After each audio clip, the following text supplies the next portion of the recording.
All right. Well, let's cast our mind back to how many years ago now? 24 years ago.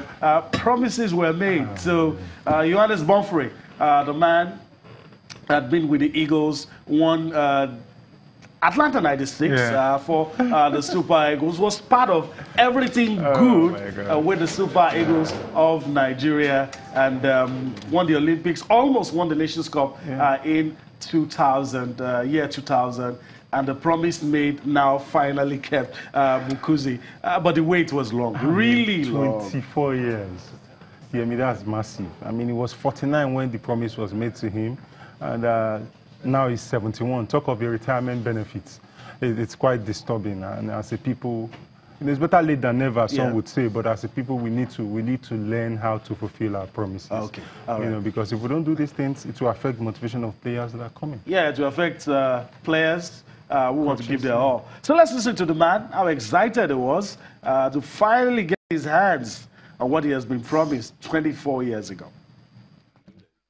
I have done my work always with a lot of pleasure, with a lot of intention for Nigerian football, because I know also that Nigerian football players are very good, and of course sometimes also difficult for me to stay in Nigeria when it was Christmas and New Year, and I was the only person who was staying in the hotel, but I did it with a lot of love for the football. I should stay in the hotel alone because we were ready and preparing for the Nations Cups. It's always in the same period. I could not go home. My wife was alone home, shouting to me on the phone, when are you coming home? But I love football and I did it with a lot of pleasure. So I thank you very much, Honourable Minister, that you have done my great pleasure to give me my house. All right. Joseph brought up an interesting thing. I don't know. Shouldn't the house be two? Tunisia 94, Atlanta 96. I don't know. I don't know. But at least you got something. Yeah, that's the most important thing. Joseph, let's talk about the Super Falcons. Yeah. Went to Gambia. I mean, we thought it was going to be a stroll in the park, but That's the Gambians, the Gambians held just one goal. And that was it. That was it. Very, very tight outing. I understand the pitch was really, really very, very bad. The Falcons dominated most of the game, but they were very, very poor in the back three. You know, they didn't take advantage of the opportunities that came their way. You know, and they scored 2 goals, and that was ruled offside. Confirmation of the result. Yeah, controversially. You know, but you have to give credit to the Gambians. They've been together for 7 years. Much of them is from the Azerbaijan 2012.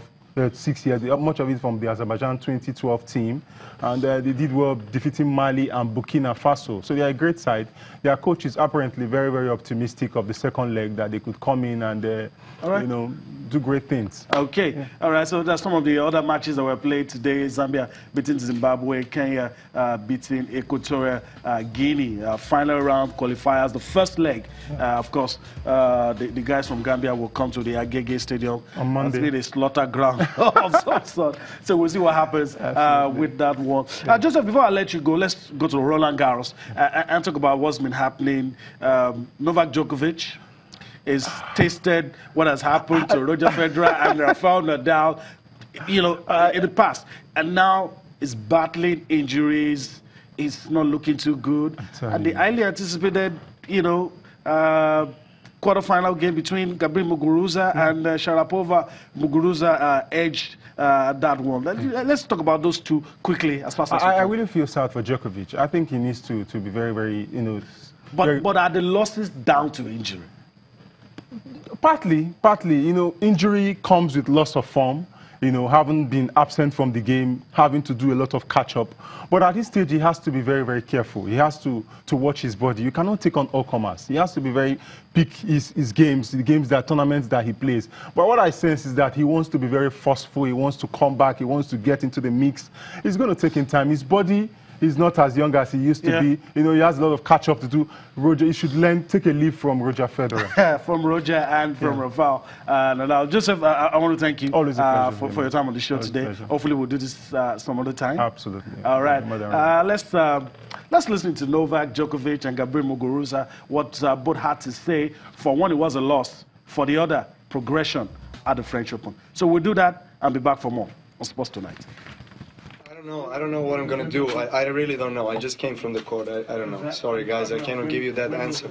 He played amazing, and credit to him. Congratulations for a great performance. He came out really well. I struggled from the beginning.